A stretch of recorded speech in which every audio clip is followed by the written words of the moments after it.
부정선거를 하는 나라의 최종적인 목표입니다. 그러니까 여러분들이 아는 세계 정부 세력, 그러니까 여러분들이 아시는 딥스테이트, 그리고 중국 공산당, 그러니까 자유민주주의 체제에서도 역시 마지막으로 디지털 투표, 그러니까 민의가 반영되는 게 아니라요. 일부 엘리트들이 그냥 지정하는 거죠, 나라별로. 그리고 통제사회에서는 통제사회도 지정하고. 그래서 최종 목표가 이제 디지털 투표죠. 종이가 없어지는 겁니다. 지금까지 부정선거를 밝혀낼 수 있는 모든 근거들은 사실 종이에 근거한 겁니다.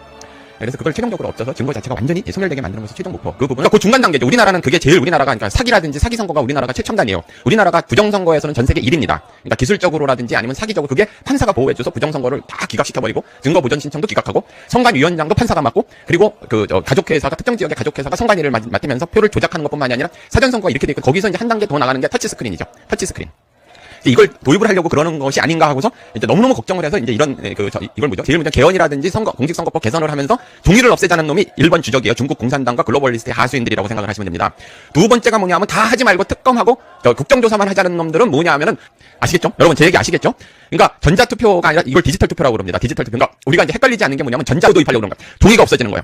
그러면 사후 검증이 완전히 완벽하게 불가능해집니다. 지금 유사 전체주의, 그러니까 통제사 디지털 파시즘으로 가느냐 아니면 자유민주주의를 복원하느냐 이제 그 기로의 싸움이고, 지금 트럼프 대통령은 자유민주주의 복원 쪽으로 싸우려고 부정선거와 중국 공산당하고 싸우는데 거기서 딥스테이트라든지 그 말조심해야지 이스라엘 놈들이라든지 이런 놈들이 트럼프 대통령을 굴복시키기 위해서 계속 압박을 가하고, 그 다음에 자유시민이나 마가 세력 중에 제대로 해보자는 사람들은 자유민주주의를 지키려고 전 세계에서 이러고 있는 거고, 트럼프 대통령 같이 강단 있게 부정선거하고 중국 공산당하고 싸우려는 대통령은 다시 나오기가 당분간 어렵다. 그 중앙은행에서 발행하는 디지털 화폐, 그러니까 지금 이미 중국은 현금을 사용할 수도 없고 여러분 디지털 화폐를 사용을 하고 있죠. 일거수일투족이 다 감시당하죠.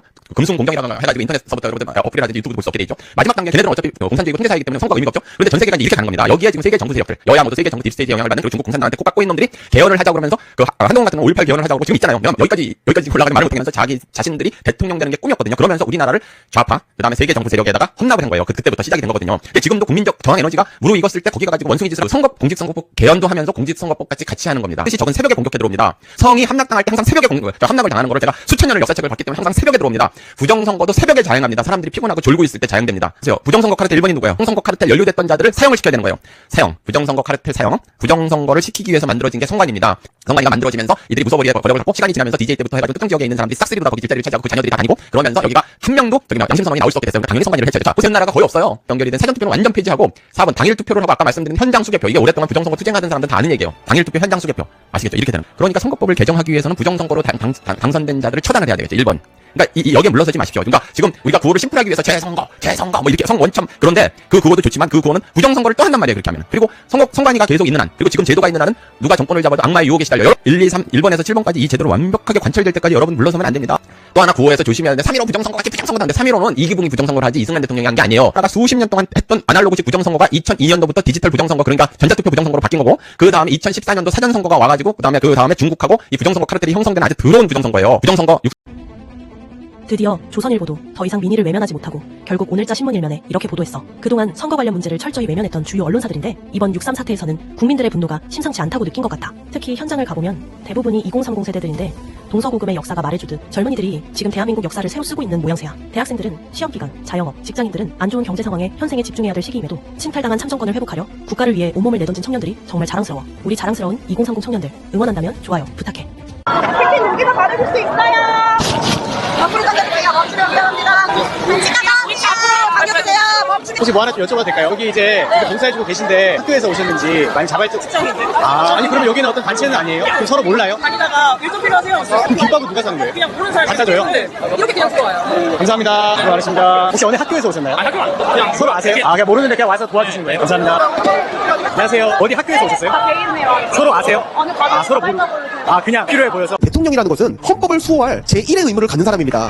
헌법이 수호자이자 법치의 상징이지 일당같이 들어가. 지금 이 특검법은 위헌적인 요소가 너무너무 많습니다. 아니 검사랑 피고인이 같은 편인데 이게 재판이에요? 아니잖아요. 재판을 결국에는 없애기 때문에 위헌입니다. 대장동 사건, 백현장 사건, 대북송금 사건, 또 법카 사건, 모든 그 사건들을 수행하고 있는 검사들에 대해서 특검이 지휘를 할 수 있게 돼요. 그 검사들은 더 이상 총장의 지휘를 받지 않고 갑자기 특검에 의한 지휘를 받고, 이거는 어떤 특정인을 위한 새로운 검찰 제도, 검찰청이 하나 생기는 거나 마찬가지예요. 집에 검찰청이 있는 사람이 있으면 안 되잖아요. 검사가 공적인 퍼블릭이어야지 프라이빗한 경우면 안 되잖아요. 근데 그것을 갖겠다는 게 이 특검법입니다. 명백한 위헌입니다. 여러분 틀린 건 선거 전에도 틀리고 선거 후에도 틀린 거고요. 100년 전에도 틀린 거고 지금도 틀리고 100년 후에도 틀린 겁니다.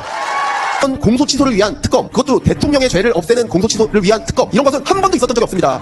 그런데 왜 지금까지 프랑스 혁명 이후로 어떤 나라도 갖지 않았던 그런 건데, 어떤 나라 국민들도 침해 당한 적이 없던 건데 왜 우리나라 국민들이 그거 침해 당해야 돼요? 좀 그런 얘기지만은 아니 부끄럽지 않아도 돼. 일당같이 들어가. 보면서 그냥 뭐 댓글로만 보고 뭐 이런 식으로 핸드폰 속에서만 이제 분노를 표출했는데 지금 사태에서는 흡연자 부족하다. 이거는 정말 말이 안 되는 상황이기 때문에 너무 화가 나서 가다가 남성부가 택시를 타고 나왔어요. 멀리에서도 이렇게 올라와서 다 같이 힘적인 게 온다 생각해서 이번에 6월 3일부터 처음으로 집회에 참석하겠습니다. 투표권이 지금 침해받는 상황이라서 되게 이제 미래도 좀 관련있고요. 그러려고 그렇게 많은 예산을 지어진 게 아닌데 정말 어떤 방향으로 생각을 해도 납득할 수 없는 그런 해명이었다고 생각합니다. 투표지가서 투표를 못하는 사람이 줄였다는 것은 이것은 말이 안 돼. 이것이 바로 독재 아닌가? 한쪽에서는 투표용지가 부족해서 투표를 안 했는데 다른 한쪽에서는 이미 당선 확실이라는 얘기를 하면서 개표하고 있다는 것 자체가 평등하지 못하고 생각하고요. 현 시대에 말도 안 되는 소리 분노하고 전 국민들이 안리기 위해서 왔습니다. 팽팽히 살아봤지만 이런 은탈이 투표는 없습니다. 50분의 세례 나왔겠어요. 부정선거가 저는 확실하다고 생각합니다. 그리고 누가 했는지 확실하게 명부가 공개돼야 된다고 생각합니다.